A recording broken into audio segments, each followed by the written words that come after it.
Pues muy bien, un saludo a todos los que no sé por qué razón alguno pudiera elegir escuchar este podcast y no ver una buena serie de Netflix a esta hora, pero por la razón que sea y están escuchando o viendo este podcast, mira, a lo mejor puedo agarrar todos los podcasts que hago en video y transformarlo en una serie de Netflix. Bueno, aquí tengo dos expertos que me pueden asesorar al respecto. Quiero dar la bienvenida en esta conversación a Samuel Lagunas y a Raúl Méndez. ¿Cómo están, muchachos? ¿Qué tal, César? ¿Qué tal? ¿Qué tal? Muchísimo gusto de estar acá contigo. Igual, César, todo bien desde acá. Un gusto poder compartir con todos sus seguidores y seguidores. Sí, mi secta. A Samuel tuve la bendición de conocerlo gracias a un error de un instituto bíblico, de un seminario que me pidió ser sinodal, y Samuel era uno de los que estaba ahí, y no solamente era sinodal, tú estabas asesorando la tesis. Sí, ahí andábamos. Así que fue súper interesante compartir en ese espacio. Fue un grato error que cometió el seminario. No contigo, ¿ah? Conmigo, de haberme invitado a sinodal. Y a Raúl, bueno, con Raúl nos venimos encontrando por redes sociales hace un buen rato ya. Al menos de 2013, estimado César. Oh, sí. Sí. Y yo tenía la cuenta, en ese tiempo yo cerré una cuenta y abrí otra, y creo que en la anterior también andábamos cruzándonos por ahí. Bueno, parece que la historia se retrotrae a Camino de Oz, por esa onda. Seguramente ahí es el punto de encuentro, definitivamente. Sí. Ese antro de maldad. Oye, pero estamos acá no solo hoy, otro día a lo mejor podemos hablar de cosas más, qué sé yo, no sé, historias de cada uno, que siempre es interesante poder conversarlas. Pero hoy nos reúne algo diferente, algo especial. Pero bueno, antes de entrar en materia, porque aquí vamos a hablar acerca de un nuevo libro que está... ¿Ya salió? ¿Va a salir? Va a salir el 27 de este mes. Ok, va a salir el 27. Entonces está perfecto, porque este podcast lo tiramos antes y nos sirve como para crear un poquito de expectativa al respecto, y que las 2 millones de copias que se pretenden imprimir en la primera tirada se vendan rápidamente. Pero, a ver, Samuel, te hago la pregunta del Bautista cuando niega ser el Mesías. Dice, tenemos que llevar una respuesta. ¿Qué dices de ti mismo? ¿Qué dice Samuel de sí mismo? Como para que la gente te vaya conociendo un poco. Yo soy Samuel Lagunas, tengo 30 años, vivo en Querétaro, en México. Estoy actualmente haciendo un doctorado en literatura. Realmente toda mi formación ha sido de literatura. He tenido alguna formación como informal, virtual, en teología y en estudios bíblicos. Y de repente empecé a ver mucho cine y empecé a escribir sobre cine. Me sentí más cómodo escribiendo sobre cine que sobre literatura. Y pues ya también me fue más fácil encontrar como ahí un huequito, y ahora escribo en medios electrónicos, impresos, y he podido ser jurado de algunos festivales. Y entonces, en todo eso pues siempre me ha atravesado la pregunta de ¿qué tiene que ver mi fe con lo que hago? ¿Qué tiene que ver mi creencia en Dios y todo mi aparato teológico con leer un libro, con ver una serie, con ver una película? Y en parte este nuevo libro, Dios Nueva Temporada, es un ensayo de respuesta. Interesante. Raúl, la misma pregunta. Bueno, a lo mejor a ti sí yo convendría preguntarte, ¿eres tú el Cristo? No. Mira que para algunos que leen ahí los tiliches pensarán que tú eres el anticristo. Seguramente que sí. Bueno, satánico ya me consideran. También por un afortunado incidente que tuve con un pastor escocés. Bueno, pues soy Raúl Méndez, ahora sí que alias el Tilichero. Administro la página de mis tiliches teológicos, pero bueno, también me dedico a la academia. Soy decano de la Facultad Latinoamericana de Teología Reformada, o la FLATER, y profesor de la Comunidad Teológica de México. bueno, yo estudié tanto teología como antropología social y aunque también tengo esta parte académica, gran parte de mi trabajo cotidiano se va en la investigación social, pero en la investigación social privada. Trabajo en una agencia, soy investigador senior en una agencia de investigaciones sociales, de mercado y de negocio. Y bueno, pues también llevo muchísimo tiempo tratando, ¿no? De vincular mi fe, pues en general con toda mi vida, cuando uno supera esa separación de secular espiritual, pues entiende que toda la vida es cristiana. Además, pues soy calvinista, entonces yo no tengo esto de los dos reinos, es toda la realidad. Que Entonces, debo decir que tú eres un calvinista bien raro. O sea, ¿para qué estamos con cosas pero de los raros que a mí me gustan? O sea, está chido ser calvinista como es Raúl. Pero bueno, consideraciones mías al margen, disculpa. no, está bien, sí, o sea, yo sé que cuando digo soy calvinista tengo que quitarme de la losa a MacArthur y a Piper y a un montón de teólogos que no son precisamente ese calvinismo que yo tengo. Ya quizá ahorita en la charla iré explicando más, pero entonces, pues yo considero que le doy la gloria a Dios tanto cuando predico la palabra como cuando veo una serie de zombies. Ok, fantástico, me parece súper bien. ¿Cómo surge esta asociación entre Lagunas Méndez Lagunas, para armar este proyecto de este nuevo libro que de por sí ya despierta curiosidad el título, así como Dios, nueva temporada? ¿Cómo surge este trabajo que armaron en conjunto? Bueno, en realidad yo igual conocí a Raúl a través de las redes sociales, pues yo viniendo de un contexto súper, no tan hiperfundamentalista, pero sí muy conservador, en la iglesia bautista. De repente entro a la comunidad teológica a estudiar un diplomado y pues como que mis estructuras de pensamiento en torno a lo divino se tambalean un poquito. Conozco un mundo ahí de redes sociales donde hay gente pensando a Dios, burlándose de Dios, hablando de Dios de otras formas que para mí eran súper extrañas, y entre esas personas empieza a destacar Raúl y todo lo que hace ahí con sus publicaciones. Me interesó mucho este lado de la friquiteología, de cómo pensaba algunos conceptos teológicos a partir de animes. Y bueno, de repente cruzamos algunas palabras, pero cuando yo sentí que era un buen momento, que tenía el tiempo para poder escribir un libro sobre el tema, algo que también me ha marcado mucho este tiempo ha sido la inutilidad de pensar en solitario. Creo que pensar en solitario es algo cada vez más infructuoso y más impertinente, ¿no? Entonces pensé que la idea de juntarme con Raúl y ver qué salía, pues era bastante prometedora, y justo salió la oportunidad con Hernán y su grupo editorial de Juan 1.1 de que les interesó una propuesta que les hice, y pues ya Raúl se sumó y de ahí fuimos armando un equipo mucho más rico. Buenísimo. Dame un segundo, Raúl. ¿Qué pasa, mono? Este nuevo mundo nos impone tener que estar conectados a una tablet para tomar clases, y mi hijo... Sí, por supuesto, estamos víctima. justamente entrando a la escuela. Adelante, César. Pero cuando la instalo, Espérate, get, ¿sí? me pides la comunicación. Ok. Ahí está. Toma. Cierre paréntesis parental. Raúl, ¿y cómo se fueron tomando entonces este proyecto?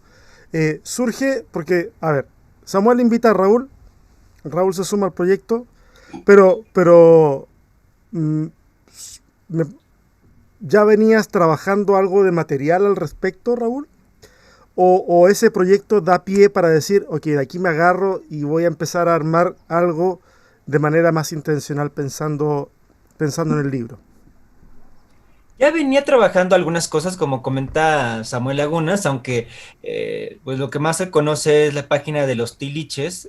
Tengo otro blog que se llama Friki Teología, en donde hago algunos ¿Cierto? comentarios sobre Dragon Ball, Ranma, Estudios Ghibli, incluso hasta Harry Potter. Entonces, tomando de este blog, lo abrí precisamente porque es donde quería yo comentar pues lo que ve un teólogo cuando ve anime, pero bueno, en general también con cine, con películas, y de hecho, pues ya abriendo la página de los Tiliches, llegaba de repente a comentar algunas cosas de algunas series, de algunas películas que iba viendo, digamos que ya era un hábitus que traía, entonces cuando Samuel me hace esta invitación, pues estuvo perfecto, porque justamente es algo que ya venía desarrollando. Oye, pero sí, yo sabía de Friki Teología, pero en Friki ahí tú hacías solamente de anime, o me equivoco. Exactamente, ahí el So- blog específicamente era anime. era de anime, pero en Facebook de repente dejaba alguna notita sobre alguna serie, Sí, sobre sí. alguna película. Oye, ¿cuál es la propuesta básica? Si, hagamos no sé si han escuchado ese ejercicio del speech de 30 segundos que tienes para venderle El algo elevador. a alguien en un elevador, ¿cierto? Si nos juntamos con toda la gente que está escuchando esto, las juntamos en un elevador y les doy 30 segundos a ustedes, ¿cómo ustedes describirían la propuesta? Ni siquiera para venderlo, ¿ah? Pero la propuesta de este libro, para que la gente entienda a qué se está enfrentando cuando compra para leer, cuando compra para regalar este libro. Raúl, tú eres el que habla más rápido. Bueno, yo les diría que ya que en el siglo XIX matamos a Dios y en el siglo XX nos esforzamos por no querer reconocerlo, sino que seguimos inventando historias de él, este libro trata de explorar cómo ahora, desde el siglo XXI, estamos encontrando la venganza de Dios a través de películas y a través de series, en donde desaparece quizá de las iglesias, desaparece quizá de otros horizontes culturales, pero Dios se las ingenió para resucitar en la pantalla de televisión y en la pantalla del cine. Buen resumen, ¿eh? Es un buen resumen. Mira, tengo un pedacito aquí que quiero leer de algo que escribió Samuel y luego voy a leer algo que escribió Raúl. Vale. Y ahí me cuentas un poquitito qué hay detrás de esto que tú escribiste. Dice, la primera vez que hice el vínculo entre zombies y fundamentalismos ocurrió mientras leía un libro de Karen Armstrong.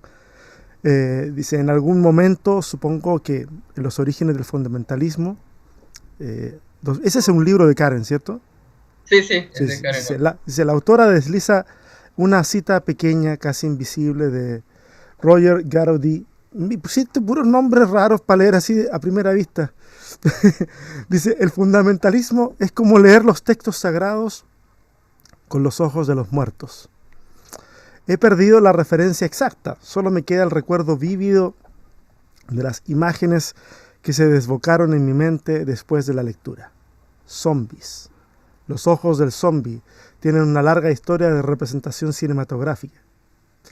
En la lejana y pionera película White Zombie del 1932, su director Victor Harperling quiso dejar en claro que parte del poder del hechicero Legendre está en la incomodidad y el rencor de su mirada. Complementariamente, las personas que se han quedado sin alma, los zombies, poseen una mirada extraviada, vagabunda, frágil y temerosa. Interesante, Samuel. A ver, cuéntame un poquitito sobre esta asociación. Ese es uno de los ensayos que aparecen en el libro, que justamente trata de imaginar o definir los fundamentalismos desde el cine zombie. Creo yo que hay ahí una asociación muy rica. Y yo de esta cita que nunca la he vuelto a encontrar, como pasa con muchas citas que a uno le impactan y después pierde, pues me permitía explorar esa asociación, ¿no? Al final, la mirada de los zombies es una mirada que espanta. Y cuando este autor Garaudi dice, los fundamentalistas leen con los ojos de los muertos, también aparece en un salmo esta asociación del terco, del necio, como un cadáver podrido, ¿no? Entonces, me parece muy interesante explorar allí y tratar de caracterizar los fundamentalismos desde la imaginería zombie. Entonces podemos encontrar a los fundamentalismos como montones de cuerpos que se apilan para atacar, para incendiar, para destruir, y que tienen una relación de esclavitud, en algunas ocasiones con un líder, con el mismo texto bíblico, o con la propia imagen de Dios que han internalizado. Pero eso, el cine zombie no se ha quedado solo en eso. Recientemente ya hay comedias zombies que plantean que el zombie puede dejar de ser zombie. Entonces creo yo que también el cine zombie nos da una salida para pensar cómo un fundamentalista puede dejar de ser fundamentalista. Y creo que uno de los primeros pasos es la ironía y la risa. Que justo en las comedias zombies, como una que pueden encontrar en Netflix, que se llama La Dieta de Santa Clarita, sí. Justo hace esos cruces de fundamentalismo y zombies, y nos dice que para que el zombie conviva con su propia realidad zombie, pero también con los demás, tiene que reírse de sí mismo, ¿no? Tiene que aprender a distanciarse y verse con ironía. Entonces creo que ese punto de partida nos ayuda a volver a reconsiderar los fundamentalismos con un poco de esperanza, ¿no? No condenarlos ya al olvido, ya a la perdición, sino a tratar de incentivarlos a que a través de la comedia, de la risa, de la ironía, de la autoparodia incluso, puedan encontrar una salida, pues, de ese cuerpo podrido en el que están, ¿no? Entonces es un ejercicio imaginativo, lúdico, pero también creo que da unas pistas de acompañamiento pastoral. Oye, ¿y has compartido, a alguien del sector aludido ha tenido la oportunidad de leer este pedacito? ¿Alguien ha reaccionado así diciendo, oye, qué onda, carnal, cómo me tratas de zombie? ¿No? ¿Nadie todavía? Todavía no. Bueno, todavía no, a ver cómo nos va. Ya te esperan la lluvia de piedras, hermano, pero me parece Seguro fantástico. que sí. Seguro que sí. A ver, y tengo un fragmento aquí de Raúl. Creo que esta fue una de las primeras cosas que yo te leí, Raúl, respecto de esta área, de las publicaciones que tú ibas soltando ahí en la página de los Tiliches. Dice, la pastoral satánica de Greendale. La iglesia de la noche, presidida por el padre o pastor Faustus Blackwood, es una sátira de las típicas iglesias evangélicas. Los miembros, brujas y brujos pertenecientes a esa iglesia tienen reuniones semanales de rigurosa observancia. Zelda es una típica tía creyente y comprometida, quien debe insistirle a su rebelde sobrina que asista a los cultos de la iglesia de la noche y se tome en serio su fe. Vemos que, sin embargo, a Sabrina le interesan cosas más mundanas que estar adorando con sumo aburrimiento a Satán. Ella quiere salir con su novio Harvey o pasar el tiempo con sus amigas Rosalind y Susie, quien después encontrará su identidad sexual genuina y se hará llamar Theo. Tía Zelda está muy preocupada de que esas amistades no brujiles, ok, le aparten del camino del Señor Oscuro. La iglesia de la noche también tiene una escuela de preparación ministerial, la Academia de las Artes Oscuras, a la que acuden las jóvenes brujas y los imberbes brujos para recibir su preparación en los caminos satánicos. Tanto tía Zelda como tía Hilda se esmeran en hacer que los miembros de la iglesia de la noche reciban la sana doctrina.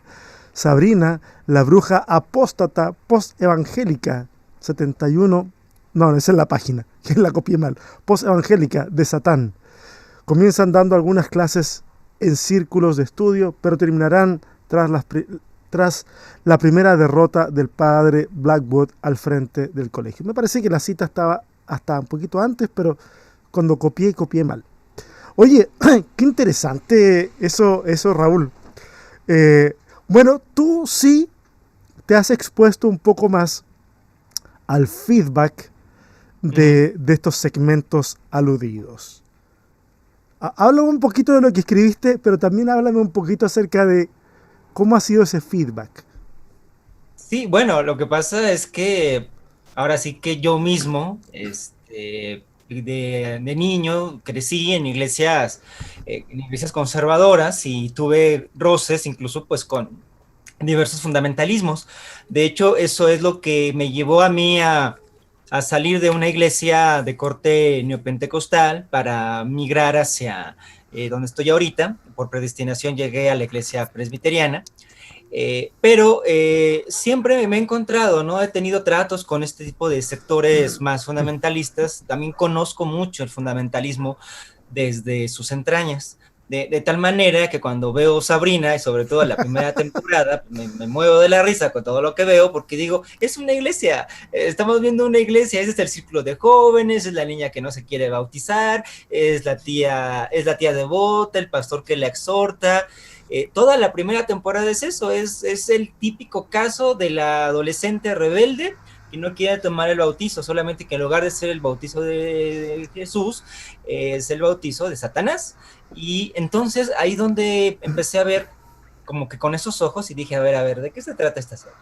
Entonces, generalmente a Sabrina se le trata de identificar con una serie satánica, wicca, que tenga que ver con ocultismo, pero en realidad no es eso Sabrina. Y lo que yo pongo allí e intento demostrar en el texto es que Sabrina es una parodia de las iglesias evangélicas conservadoras en Estados Unidos, pero cuyas prácticas también las vivimos de este lado, en Latinoamérica. Y justamente, César, esto se debe pues a estos encontronazos, ¿no? Que he tenido con el fundamentalismo, pese a mi voluntad. Ya tiene muchos años que yo no quiero ser interlocutor de los fundamentalistas, no me interesa ser interlocutor como fundamentalistas. Ahí está Samuel, que con mucho gusto quiere seguir hablando con ellos. Yo no, yo ya quiero hablar con otro tipo de personas, busco otro tipo de interlocuciones, pero pues por los temas que trato, pues llegan y tengo que tratar ahí un poquito de dialogar. De esta manera, creo yo que es lo que estamos viviendo, ¿no? Este fundamentalismo en redes sociales, este fundamentalismo en la sociedad es algo que nos permea y pues queramos o no, pues tenemos que seguir haciendo cara a esta realidad. Pero sin duda, series como Sabrina me devuelven mucho la esperanza, porque no pudieron haber hecho esa serie si no tuvieran entre guionistas, entre productores, apóstatas de ese fundamentalismo que justamente es el que pusieron patas para arriba, patas de cabra para arriba en esa serie. Oye, y de verdad, yo también cuando comencé a ver Sabrina, es evidente que ayer, no lo dicen, a menos que yo desconozca y los creadores de la serie ya lo hayan confesado, pero da a entender de que están poniendo todo el conservadurismo norteamericano a la inversa. Y está ahí, y es de verdad que es cierto, es muy gracioso ver cómo resulta eso. Y claramente en el fundamentalismo hay una sensibilidad muy epidérmica frente a toda esta burla que este hereje de Raúl hace, usando nomenclatura que debiera ser usada solamente para las cosas del Señor y no para el Señor de la noche. Pero he ahí el asunto sabroso del tema. Oye, disculpen, ando un poquito congestionado. Evidentemente los medios de comunicación tienen el poder de ir formando o deformando la sociedad, la cultura, incluso la iglesia. Y sobre todo, y va a depender mucho del país de donde vienen las cosas que nosotros estamos consumiendo. ¿Cómo creen ustedes o cuánto creen ustedes, ya que estoy hablando con gente que ve cosas y las analiza y les hace un ejercicio hermenéutico, cuánto creen ustedes que de esa influencia, nos está afectando a nosotros como sociedad. Y como sociedad, y lo cerramos un poquitito más hacia la iglesia. ¿Cómo ven ustedes ese fenómeno de influencia? O sea, al final creo que uno también de los objetivos del libro es que las personas creyentes, hombres y mujeres que lo lean, se den cuenta que son espectadores. A veces solo nos dedicamos a consumir sin un ejercicio de reflexión o sin un ejercicio de autorreconocimiento.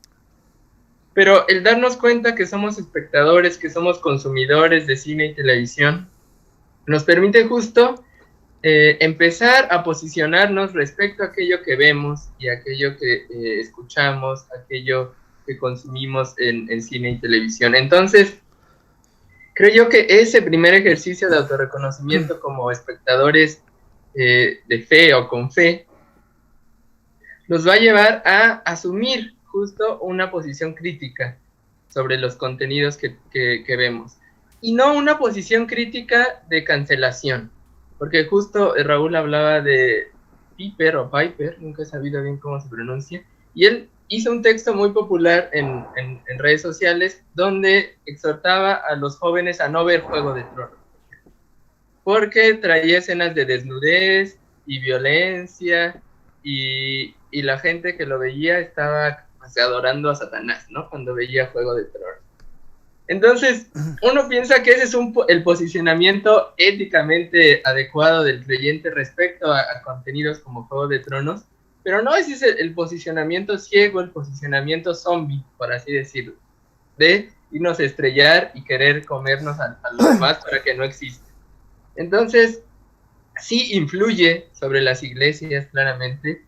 Este tiempo de confinamiento nos ha mostrado cómo lo digital nos atraviesa, ¿no? Cómo lo digital y cómo la imagen nos permite incluso sentirnos más a gusto que el mismo cuerpo, ¿no? O sea, hay gente que ya está feliz solo viendo imágenes del pastor, de la pastora, de los hermanos, y que ha prescindido totalmente del cuerpo. Entonces, estas comunidades virtuales que se forman no solo con gente real, sino también con los personajes de televisión, mucha gente se siente ya más a gusto allí que fuera, ¿no? Entonces, es importante que reflexionemos críticamente sobre eso para, pues, empezar a generar una ética sobre lo que vemos y sobre lo que consumimos.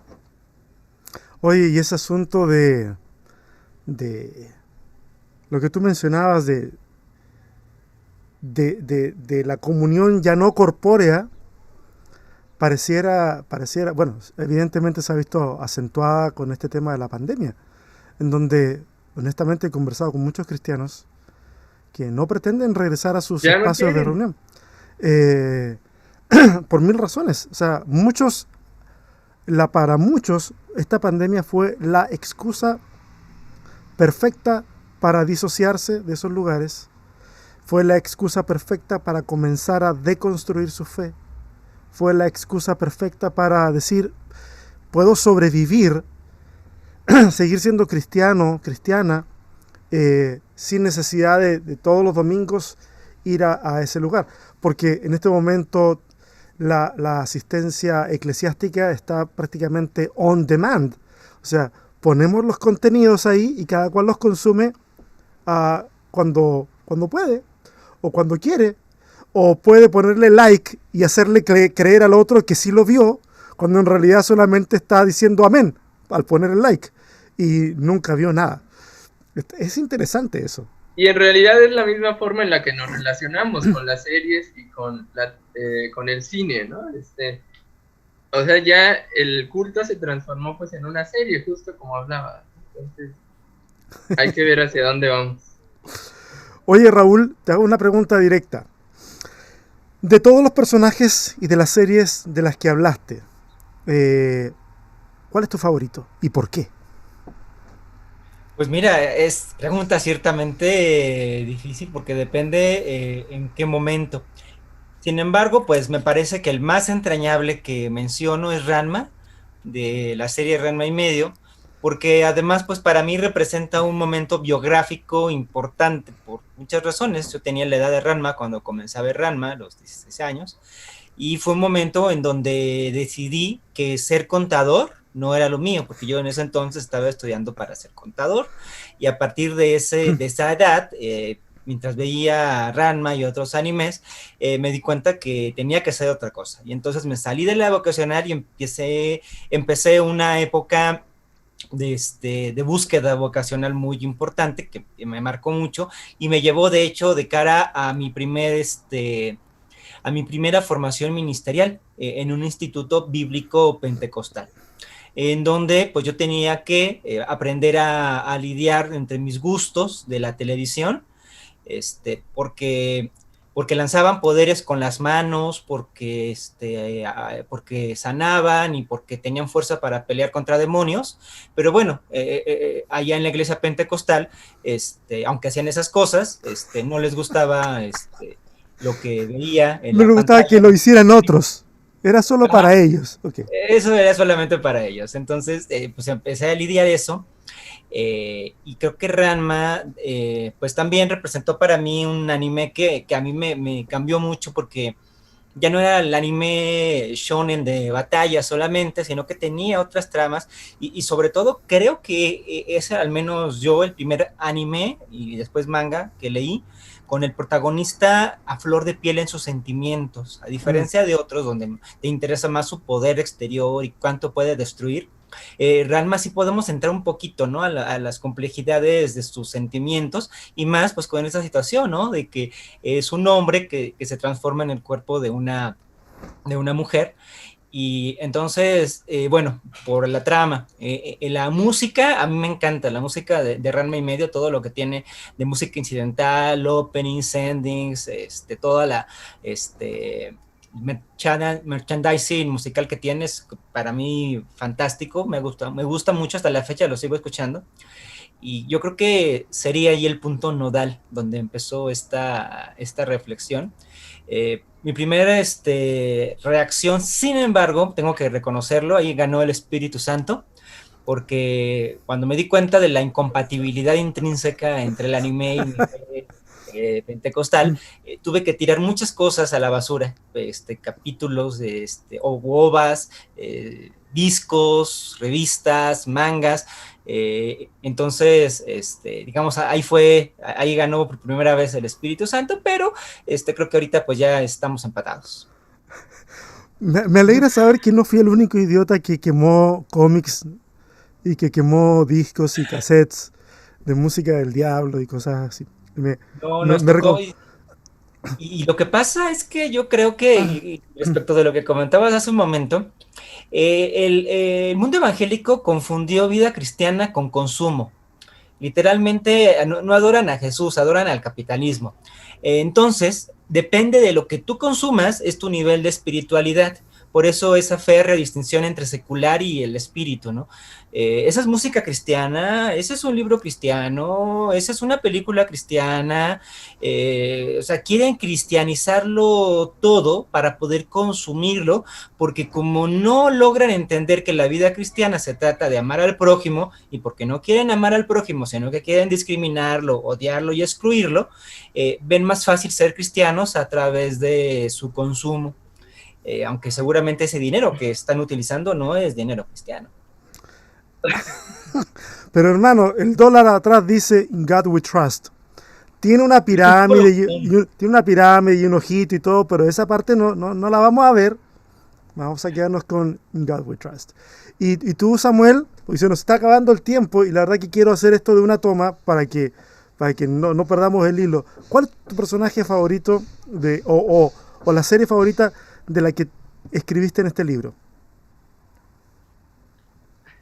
Me gusta, aunque fue un capítulo muy breve, pero me interesa realmente, es el género de terror. O sea, y el género de terror es uno de los más odiados también por los cristianos, por las cristianas. He oído... ¡Se te pegan los demonios! Sí, y que son puertas para que entre el demonio. Si vas a una película, ya estás allí en riesgo de que seas poseído o poseída. hay más riesgo de que las mujeres sean poseídas, curiosamente, a través de las películas de terror que los hombres, ¿no? Hay ahí algo interesante. Pero entonces yo lo que planteo es que el género de terror es uno de los pocos donde hoy día se puede ver la fe expresada radicalmente. Porque en el género de terror los demonios son reales. Los demonios existen. Y eso ya no pasa en ningún otro género cinematográfico ni de televisión, ¿no? Son géneros codificados hiperrealistamente que no dan espacio a lo sobrenatural. Y el género de terror es una prueba de que la fe aún está viva. Y es una prueba efectivamente de que se abren puertas para el milagro, pero que esas puertas pues también están abiertas para lo perverso, lo demoníaco. Entonces, creo que el género de terror es esa apuesta de la que hablaba Pascal, ¿no? Esa apuesta a lo sobrenatural, a lo milagroso. Y al final son películas muy cristianas. En la mayoría el bien acaba ahí colándose y venciendo al maligno. Entonces, una pequeña reseña que hay allí sobre la cinta Hereditary, creo que es eso, es cuando nos abrimos a la esperanza, pues nadie sabe realmente lo que va a entrar por esa puerta. Entonces, hay una invitación allí a ver películas. Oye, mira, me queda creo que menos de un minuto y esta cosa se va a cortar. Pero quiero decir una cosa. Quiero invitarte a ti, Samuel, y a ti, Raúl, a que hagamos otro capítulo. Hola, ¿están ahí? Uh-huh. ¿Están ahí? Sí, a que hagamos. Yo quiero invitar a Samuel por separado y a Raúl por separado para hablar de cosas distintas en otro episodio del podcast. ¿Les parece? Excelente. A mí me encantaría conversar con ustedes, seguir hablando y seguir explorando este calvinismo raro de Raúl y esta percepción de los zombies, el terror y el cristianismo. Me encantaría hablarlo con Samuel, ese último tema. Por lo pronto, muchas gracias por acceder a esta invitación. Espero que la gente haya disfrutado mucho este podcast. Espero que la gente vaya y consuma el libro. Lo compre, lo comparta. Estas visiones creo que nos ayudan a abrir nuestras perspectivas también sobre la vida, sobre el evangelio, sobre el cristianismo, no sé. Creo que es un gran aporte. Así que muchas gracias por haberse atrevido a hacer este libro. Y me despido y cerramos este podcast diciéndoles nos vemos la próxima semana. Mayéutica.